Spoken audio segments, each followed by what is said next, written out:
कैसे ब्रह्म ज्ञान का दर्शन हम कराएं? क्या करेंगे आप दर्शन ब्रह्म ज्ञान का? देखो, हम व्याप तो है नहीं बच्चा जो हमें कंठस्थ हो, कुछ याद हो।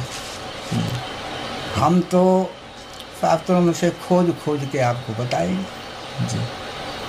और बात भी वो बताएंगे जब आपकी आत्मा गवाह दे तो हाँ करना, नहीं ना कर देना कि बाबा हमारी समझ में नहीं आती, तो फिर हम आपको समझाएंगे। और जब तक आपकी आत्मा गवाह नहीं देगी तब तक हम भी नहीं मानेंगे और ना तुम मानना।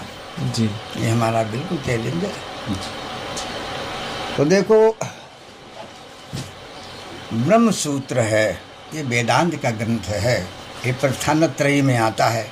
वेदांत में प्रस्थान करने, भाई देखो, हमारा उद्देश्य विशेष करके संतों के लिए है। और ये जो बहुत बहुत बड़े बड़े ज्ञानवान व्यास लोग बैठे हुए हैं, इन लोगों तक जाएगा ये, और यही लोग इसको पहचान पाएंगे। बाकी इतना ओपन करने के बाद भी अनाधिकारी पुरुष इसको प्राप्त नहीं कर पाएंगे। इतना खुला संवाद करने पर भी अनाधिकारी पुरुष इसको नहीं पाएगा। अधिकारी पुरुष ही इसको प्राप्त कर पाएंगे, ये मैं बता देता हूँ। तो देखो, शब्द ऐसे हैं। ये ब्रह्म सूत्र एक पुस्तक, ब्रह्म सूत्र ही जीव को तारने में सक्षम।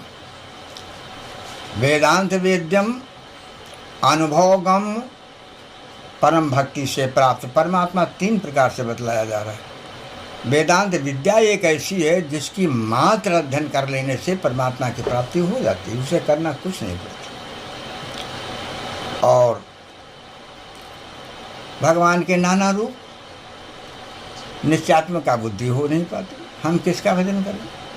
कहीं कृष्ण को लेते हैं, कहीं राम को लेते हैं, कहीं शिव को लेते हैं, कहीं देवी को लेते हैं, कहीं काली। तो जिनकी उम्रें ऐसी हो गई हैं, जिनको सारा जीवन इसमें टहल करते अनुभव हो गया है, अनुभव गम भजें जय संता, ये संत लोग अपने अनुभव से उस ब्रह्म का साक्षात्कार करते हैं। परम भक्ति भगवान की, तो परम भक्ति से भगवान की प्राप्ति, अनुभव गम, संतों को अनुभव से प्राप्त होते हैं भगवान। और वेदांत विद्या है जिसके मात्र अध्ययन करने से ईश्वर की प्राप्ति होगी। तो आज हम उसी में से थोड़ा सा आपको सत्संग देंगे। विषय तो बड़ा बहुत है, को संक्षिप्त करने की चेष्टा हम करेंगे। ब्रह्म सूत्र का पहला सूत्र है अथातो ब्रह्म जिज्ञासा। अथातो ब्रह्म, अब यहाँ पे ब्रह्म की जिज्ञासा शुरू होती है या की जाती है, हम तो अर्थ इसी प्रकार कर लेते हैं, अथातो ब्रह्म जिज्ञासा। अब हम अपने प्रभु को जानने की इच्छा करते हैं। हमारे भगवान कैसे हैं, कहाँ रहते हैं, ईश्वर उनका नाम कैसे है, भगवान उनको कैसे कहते हैं, जगदीश कैसे कहते हैं, ब्रह्म कैसे कहते हैं। इनमें से हमको कुछ भी जानने को मिल जाए, ऐसी जिज्ञासा करते हैं। तो अब चलते हैं, देखो देखते हैं भाई, हो जाए दर्शन तो है। चेष्टा तो हम करेंगे पूर्ण रूप से आपको ब्रह्म का साक्षात्कार हो और तत्काल हो। मंजन फल पेखी तत्काला, काक होए पिक बकुह मराला। सत्संग का फल ऐसा है जो तत्काल दिखाई देता है, तत्काल प्राप्ति होती है। ऐसा नहीं कि सुने आज हम और अगले जन्म में इसका फल मिलेगा, ऐसा नहीं। तत्काल ही सत्संग का फल होगा। और ऐसा सत्संग मिलने से काक हो या पिक, जो कौवा की तरह काँव काँव करते थे, संतों से लड़ जाते थे, भिड़ जाते थे, उनकी बाई कोयल की तरह मीठी हो जाएगी। और जो बगुला की क्वालिटी के लोग थे वो हंस बन गए। ज्ञान तो प्राप्त किया था शास्त्रों का अध्ययन करके वो सब जगह से, किंतु वो हंस नहीं बन पाए थे। और जब ऐसा सत्संग प्राप्त कर लेंगे तो डायरेक्ट हंस ही बन जाएंगे। ऐसा मानस कह रही। तो देखते हैं, देखो भाई, प्रलय कहते हैं, प्रलय होती है। प्रलय किसी एक खंड में होती, एक भाग में होती, बाकी लोग बचे रहते। एक महाप्रलय का दृश्य बतलाया गया है। महाप्रलय में नीचे वाले खंड में आग लगती है और एक खंड के बाद दूसरा खंड, उसके बाद तीसरा खंड, इस प्रकार से 3 लोक हैं, 9 खंड हैं इसके, 14 भुवन हैं।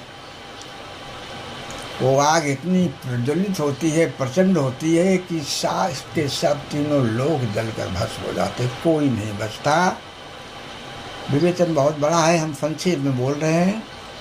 ये पूरा ब्रह्मांड एक अग्नि का गोला हो जाता है। ये आग कल्पों तक धधकती रहती है, फिर वायु चलती है, वायु उसे सुखाने का काम करती है, जो ये भी कल्पों तक चलती रहती है, युगों तक चलती रहती है। जल की वर्षा होती है, ये युगों तक होती रहती है। तो हमने तो यहाँ तक देखा है कि वो किसी कल्प में ये सृष्टि ब्रह्मा से प्रकट होती है, किसी कल्प में ये सृष्टि विष्णु से प्रकट होती है, किसी कल्प में ये सृष्टि शिव जी से प्रकट होती है। हमने देखा है कि ये प्रकृति सब कुछ जला कर खाक कर ये प्रकृति सिमट करके भगवान शंकर में लीन हो जाती है। भगवान शिव अकेले बचते हैं, कहीं कोई बचता नहीं। शिव जी भी अपने स्वरूप का त्याग कर शून्य में परिवर्तित हो जाते हैं। अब कुछ बचा? कुछ नहीं। एक काल ऐसा आता है जब ये पृथ्वी जलवायु कुछ नहीं होता। ये महाप्रलय की बात हम बतला रहे हैं। शास्त्र का मत है कुछ नहीं होता, ये 5 तत्व भी नहीं होते। तो कहते हैं फिर क्या होता है? बोले बीज होता है। बीज बीज बीज बिना बीज के वृक्ष हो नहीं सकता। गेहूं का यह बीज आपने संचित करके नहीं रखा है तो खेत में बोएंगे क्या? दोबारा गेहूं पैदा कहाँ से होगा? बीज रूप में प्रभु रहते हैं, भगवान रहते हैं, वो ब्रह्म रहता है। तो ये कैसे रहते हैं?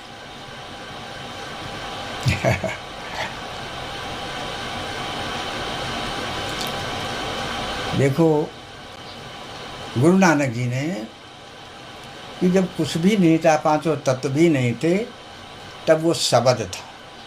शब्द का नाम इन्होंने दिया। देखो, इसको, इस ब्रह्म को किसी ने शब्द कहा, किसी ने शून्य कहा, किसी ने नाद कहा, अनहद नाद वगैरह। ये कबीरदास ने नाद कहा है, नाद कहा। किसी ने इसको ब्रह्म कहा, किसी ने इसको शिव कहा। अब इसके नाम अपनी अपनी भाषा के अनुसार लोगों ने रखे, किंतु था ये शून्य नहीं, एक शब्द था। गुरु नानक कहते हैं जब कुछ नहीं था तो सृष्टि की रचना हो रही है। कैसे? एक शब्द बचा था जो शून्य शब्द था। सन की मात्र, जैसे सुनसान जगह में आप बैठे हैं, कोई आवाज़ जहाँ सुनाई न देती हो तो आपको केवल सन की आवाज़ सुनाई देगी। जैसे झूमर की आवाज़ होती, वो मोटी होती, ये पतली होती। बोले यही थे।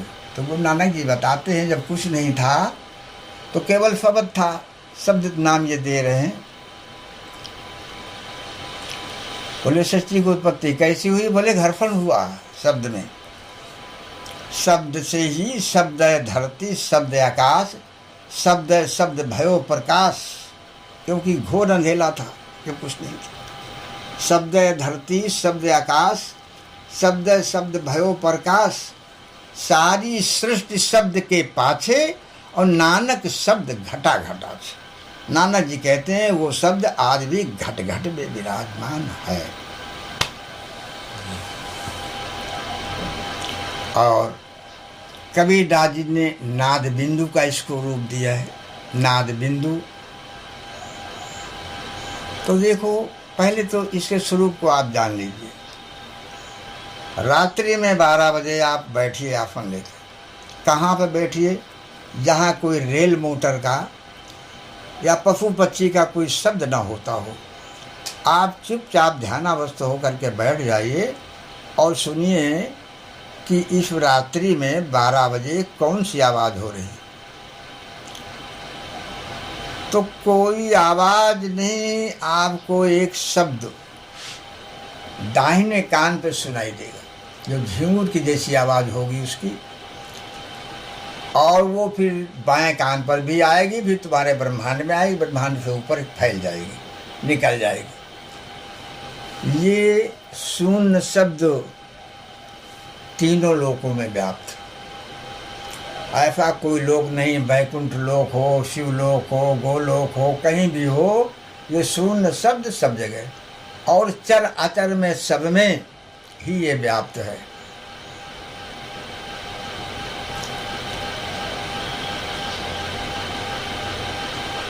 अखंड मंडलाकारम व्याप्तम ये न चराचरम। जीव में भी है, मुर्दे में भी है, चल में भी है, अचल में भी है। ऐसी जगह कोई नहीं जहाँ ये शून्य न हो। इसी लोक में नहीं, तीनों लोकों में, किसी लोक में जाइए, आप ध्यान के द्वारा, विचार के द्वारा, बुद्धि के द्वारा जब आप देखेंगे तो ये शून्य सब जगह हो रहा है। अखंड, कोई खंड नहीं इसका। मंडलाकारम कहते हैं आकार ही है तो विश्व आकार है इसका। व्याप्तम, सब जगह व्याप्त। ये न चराचरम, चर में अचर में, पहाड़ों में, वृक्षों में, पशु पक्षियों में, इंसानों में, सब जगह।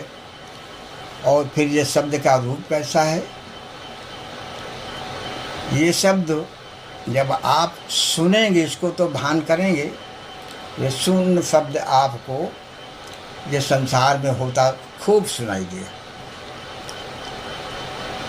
और ये शून्य शब्द ऐसा है, जिन लोगों को इसका अभ्यास है थोड़ा बहुत, तो मेले में चले जाएं, नगाड़ा बाजें, ये शून्य शब्द विलीन नहीं होगा, ये सुनाई देगा। सारे शब्द इसी शब्द में ही विलीन होते हैं। जैसे पृथ्वी का पूरा पानी, जाने नदियाँ कितना पानी बरसात में लेके जाती हैं, समुद्र में सबके सबको समुद्र जब्त कर लेता है। इसी प्रकार से हमारी आपकी वाणी, ये जो शब्द हो रहे हैं, ये नाश नहीं होते, ये सब के सब उसी शून्य में जब्त हो जाते हैं। व्याख्या आई है कि इस शून्य शब्द से छोटा कुछ नहीं है। ये सबसे छोटा अणु, परमाणु, और उनसे भी बाल के अग्रभाग के 100 टुकड़े किए जाएं, इससे भी छोटा। ये अणु परमाणु विद्या इसी से निकली हुई है, इसी शून्य शब्द से ही है। सबसे छोटा है ये, इससे छोटा और कुछ भी नहीं है, और इससे महान भी कुछ नहीं। ये इतना महान है, ये शब्द इतना व्यापक है कि बड़े बड़े लोक, मृत्युलोक, ये पृथ्वी लोक, चंद्रलोक, सूर्यलोक, सब इसी शब्द में घूम रहे हैं। ये शब्द ही सबको जब्त किए हुए, जितने मंडल जो घूमते नजर नहीं आते, पृथ्वी घूम रही है, जी जी, चंद्रमा घूम रहा, ये शब्द ही की ताकत है, शब्द में ही ये घूम रहे हैं। अंतरिक्ष में तुम्हारे जाने कितने पत्थर और पहाड़ वहाँ डोल रहे हैं, घूम रहे हैं, वो सबको शब्द ही साधे हुए, सबको शब्द साधे हुए। अब इसी को किसी ने शब्द नाम दिया, किसी ने ब्रह्म कहा, किसी ने शिव कहा, किसी ने राम कहा, किसी ने कृष्ण कहा, किसी ने राधा कहा, किसी ने शिव, यानी जितने भी नाम हैं, रूप हैं, ये सब इसी शब्द ब्रह्म के हैं, शून्य ब्रह्म के हैं। यही वो ब्रह्म है जो अजर, अमर और अविनाशी तत्व है। कोई भी वस्तु शेष नहीं बची है, ये पांचों तत्व भी शेष नहीं बचे हैं, केवल यही एक ब्रह्म शब्द, जिसको हम, नाम तो उसका ये कुछ नहीं है, ये तो हमने धराए हैं उसे जानने के लिए। एक यही अमर तत्व बचा है जो उस दिन भी हो रहा है और ये सदा रहता है, इसका तीनों काल में नाश नहीं होता। ये शून्य शब्द, अजर अमर अविनाशी शब्द ये है। अनहद नाद भी इसको कहा है। इसको ये हमारे योगी जन जो हैं, शरीर के द्वारा निकल कर नाद को पकड़ कर ऊपर चढ़ जाते हैं, और इसी के तमाम व्याख्याएं हैं। अब देखो, इसको समझेंगे कैसे, इसका प्रमाण क्या है? इस जगत का जो ये सब बना हुआ है, इसका नाम ही रखाया गया है संसार। तो ये सन जो हो रहा है यही सार है, ये बतला रहे हैं लोग, यही ब्रह्म है। फिर है सन्यास या फन्यासी। फन्यासी शब्द का अर्थ क्या है?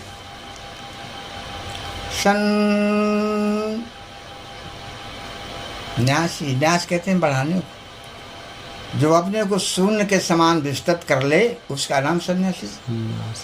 अब यहाँ हमारे सन्यासी संत जन चकित हो जाएंगे कि शून्य के समान अपने को हम कैसे विस्तृत कर लें। तो ये वस्तुएं गुरुजनों के पास हैं। आप अपने मन बुद्धि चित्त अहंकार सबको समेट करके शून्य में विलीन कर दीजिए, आप शून्य के समान ही तो विस्तृत हो गए। तो ये सन्यासी शब्द का अर्थ हुआ। हम अपने मन, सन्यास का अर्थ ही यही है।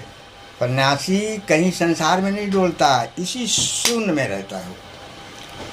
शून्य को सदा सुनता रहता है और शून्य में ही जब रहता है, शून्य में मस्त पड़ा रहता है, जैसे सर्प मऊहर की धुन में मना है। इसी प्रकार से सन्यासी भी शब्द में ही विलीन रहता है। इस प्रकार से ये शब्द ब्रह्म की हम इतनी ही व्याख्या करेंगे। व्याख्या तो बहुत है, वैसे आपने समझा होगा। इसको पुनः पुनः जब हम देखेंगे समझ गए तब ये ब्रह्म का साक्षात्कार होगा। ये शून्य शब्द ही ब्रह्म है और ये अविनाशी तत्व है।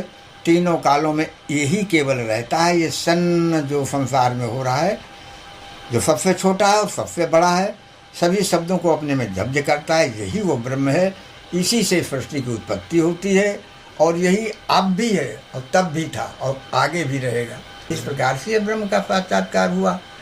और इसी को एक शब्द और हमारे ज्ञानी महापुरुषों ने दिया है, उसको भी समझ लीजिए आप। स्वर शब्द और स्वर एक ही बात है। स्वर से भी पुकारते हैं, कोई लोग स्वर कहते हैं, कोई शब्द कहता है, कोई शून्य कहता है, तो इसको स्वर नाम दिया गया है। तो देखो, जब प्रथम सृष्टि हुई है तो जितने जीव हैं, आज भी हैं, सभी जीव को देखिए स्वर का ही उच्चारण करते हैं। इनके पास व्यंजन नहीं है। नहीं समझ में आएगी, है फिर नहीं समझे, फिर समझाते। आपने तो पढ़ा होगा ककारा, नहीं पढ़ा है? कहेंगे स्वामी जी हमको ककारा पढ़ा रहे जी। गुरु जी वो पढ़े हैं, का खा गा घा पढ़े हो ना जी। स्वर क्या है? अ आ इ ई। ये स्वर हैं। कितने स्वर हैं? 12 स्वर हैं, किंतु इसमें मुख्य 7 ही हैं। ये धातु 12 हैं उसकी, किंतु स्वर 7 ही हैं। देखो, अ आ 1 स्वर हुआ जी, इ ई 2 स्वर हुए, उ 3 स्वर हुए, ए आए 4 स्वर हुए, ओ औ 5 स्वर हुए, अंग 6, आहा 7। स्वर 7 हैं और धातु मतलब अक्षर इसके 12 हैं। तो ये स्वर ही समस्त जीवों में तुमको मिलेंगे। व्यंजन का उच्चारण नहीं। ये चिड़िया, पशु पक्षी ये सब स्वर का ही उच्चारण करते हैं। मनुष्य भी स्वर का ही उच्चारण करता था उस जमाने में, ऐसा अनुमान है। ये स्वर का दर्शन क्या है? देखिए, उसमें ऐसा है, गीता श्रीमद् भगवद गीता के 15वें अध्याय में बतलाया गया है इस संसार रूपी वृक्ष के लिए ऊर्ध मूलम अधा शाखम अश्वत्थम प्राहु आव्यम। अविनाशी जगत बतलाया गया है। वो अब हमें जल्दी कुछ याद तो नहीं। ऊर्ध मूल मधा शाखम सत्थम प्राहुर व्यम छंदास ये सब प्रणाम यस्तम वेद सब वेद विधि। इतना जो जान ले वो वेद विद है और इतना ही वेद बतला रहा है। ये इनका कहना, इसी लोक का, इसला का। तो जब इतने में ही हम वेदज्ञ हो जा रहे हैं, अब वेद इतना ही बता रहा है, तो हम इसे जानना चाहेंगे क्या है ये जी। क्या वेद बतला रहा है? ये वेद बतला रहा है ये संसार रूपी वृक्ष जो नहीं है जी, तो अंतर इतना है कि यहाँ के वृक्षों की जड़ें नीचे को जाती हैं और संसार रूपी वृक्ष की जड़ें ऊपर को हैं, ऊर्ध्वमूलम, ऊपर की ओर जड़ें हैं, अधा शाखम, नीचे को, और चारों तरफ ये शाखाएं फैली हुई हैं। इस प्रकार से तो और आगे तो व्याख्या हम नहीं करें, हमें जरूरत नहीं, हम तो इसी जगह थोड़ा सा बोल देंगे। ऊर्ध्वमूलम, कैसे ऊर्ध्वमूलम है? ऊपर को जड़े कैसे इस संसार की? ऊपर को जड़े हैं ये। गीता खुद अर्थ कर रहा है, क्योंकि इस तरह अर्थ नहीं करेगा जैसे हम कर रहे हैं। अविनाशी तो तुझसे इसकी जड़ें हैं बतलाते हैं, तो देखो हम जड़ सहित दिखाई दे रहे हैं आपको। ऊर्ध्वमूल मधा शाखम स्वत्थम प्राहुर्व्ययम छंदास जैसे फड़ा रस्तम। वेद से वेद इतना जानता है, वो वेदज्ञ है, वेद का ज्ञाता है, और इतना ही वेद बताता है। ऐसे समझ लो, वेद इसके पत्ते हैं, ऐसे बोल रहे हैं। अनुमान यही कहता है कि सृष्टि के आदि काल में ये जो स्वर है अविनाशी तत्व है।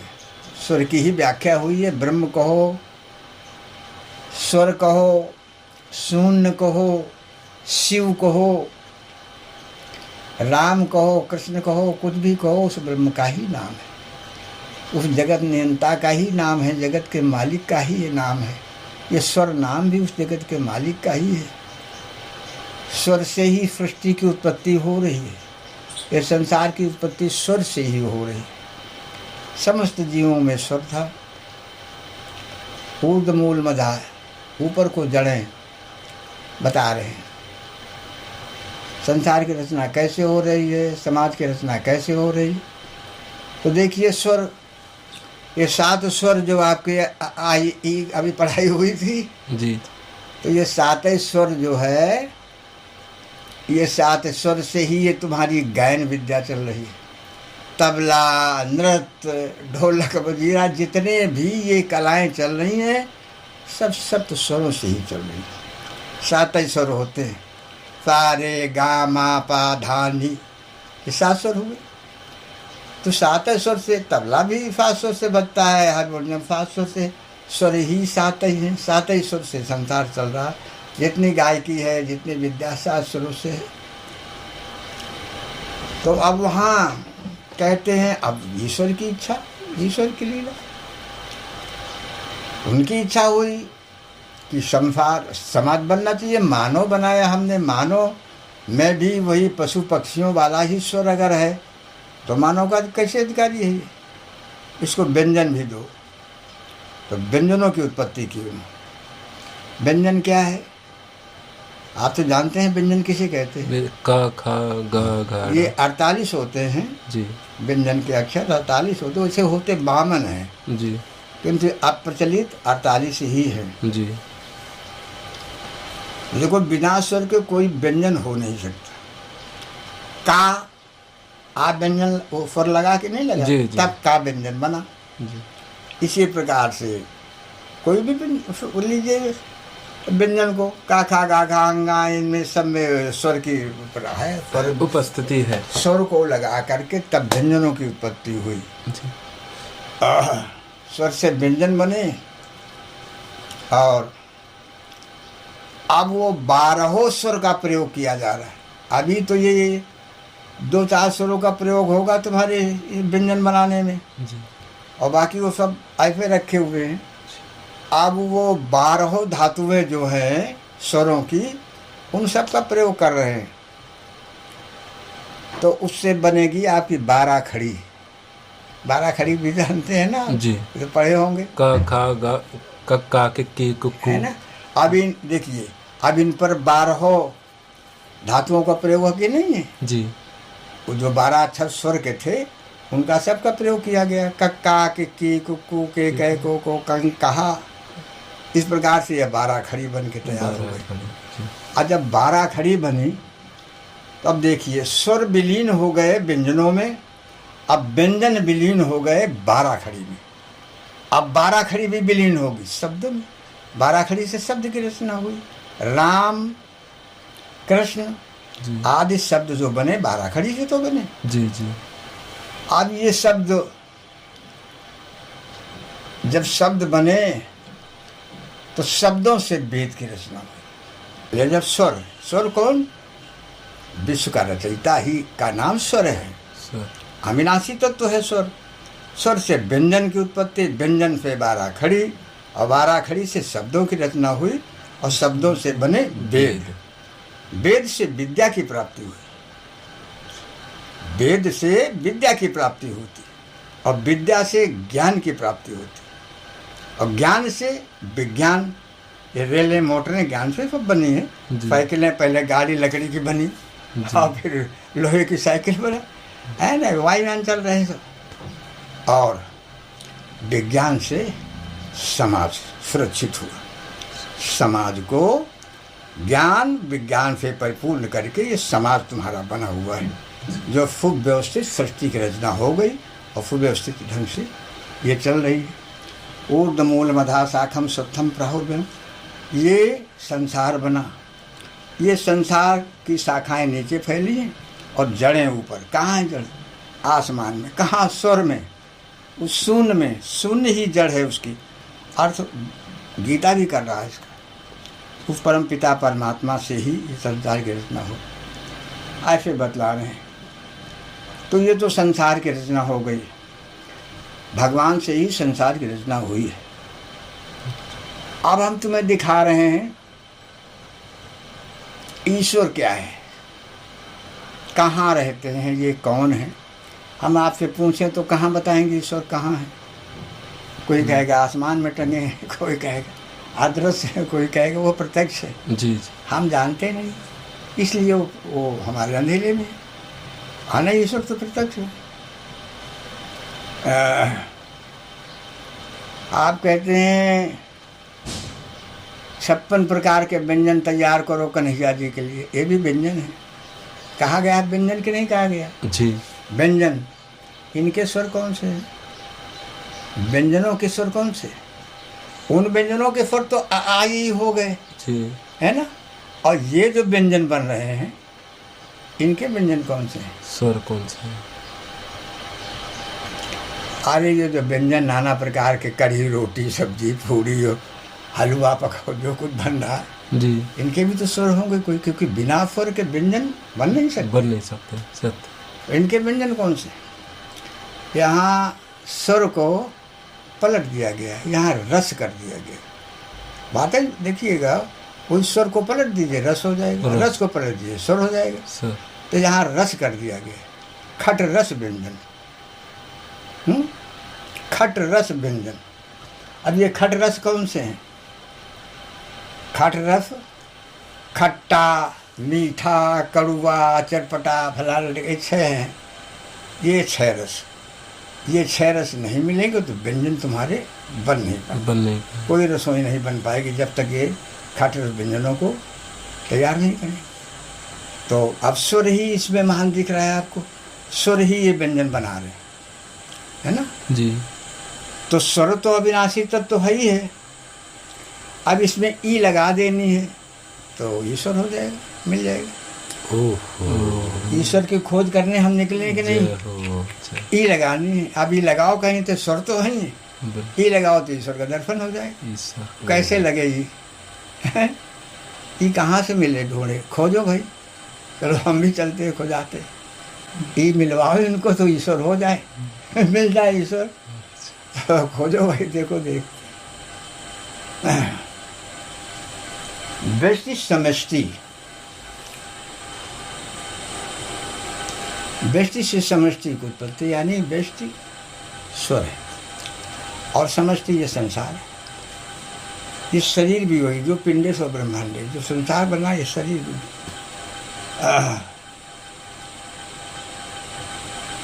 यहाँ पर कोई वस्तु ऐसी नहीं है जिसका भोजन भक्षण न किया जाता हो। हर चीज यहाँ खाई जाती है, यानी हर वस्तु ही व्यंजन है।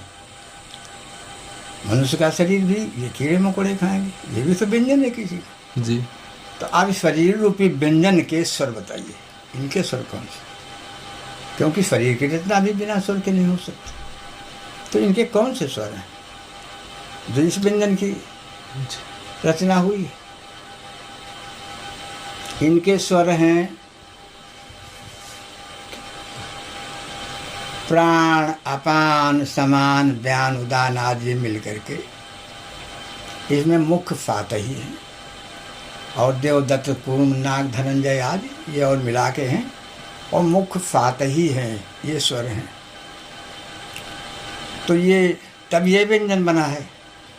तो इसके स्वर तो कौन से स्वर हैं? ये जो स्वर निकल रहे हैं हमारे, ये नहीं निकले। ई स्वर, ईश्वर, ये जो वाणी हमारी निकल रही है, ये स्वर जो निकल रहे हैं, यही ईश्वर है। इसका प्रमाण क्या है? ईश्वर अविनाशी तत्व है। हमारी वाणी जो निकल रही है, ये अविनाशी नहीं। लता मंगेशकर मर करके कहाँ चली गई, मोहम्मद रफ़ी कहाँ मर के चले गए, और उनकी वाणी आज भी बोल रही और युगों युगों तक चलती रहेगी। तो वो भले उनके शरीर नष्ट हो गए, बाकी उनके अंदर जो स्वर था जिससे ईश्वर की संज्ञा दी जाती, वो अविनाशी तत्व युगों युगों तक गाया जाता रहेगा। वो हमेशा वाणी जो निकल रही है अविनाशी ईश्वर है, यही ईश्वर है। ये स्वर जो हमारे चल रहे हैं, इसी का नाम ईश्वर है। ईश्वर कहीं बाहर नहीं है, हमारे अंदर ही ईश्वर है। ये स्वर जो हमारे भीतर बाहर हो रहे हैं, यही ईश्वर है। ये अविनाशी तत्व है, ये कोई नष्ट थोड़े होते। अरे भाई ये गायक जो तुम्हारे रहे, ये सब मर मर के शरीर चले गए, मोहम्मद रफ़ी और किशोर कुमार, इनकी आवाज़ें देखिएगा आज भी कैसे आप कंप्लीट कीजिए। तो गीत हो रहे युगों तक चलते रहेंगे, ये कभी नहीं मरते। ये ईश्वर है, अविनाशी तत्व है। ये फिर भक्ति मार्ग का आपकी बात सत्संग देंगे आपको, जो बड़ा ही सुंदर होगा और आम जनता के लिए होगा। ये बहुत ज्ञानवान पुरुषों के लिए सत्संग है। और बस श्री राधे।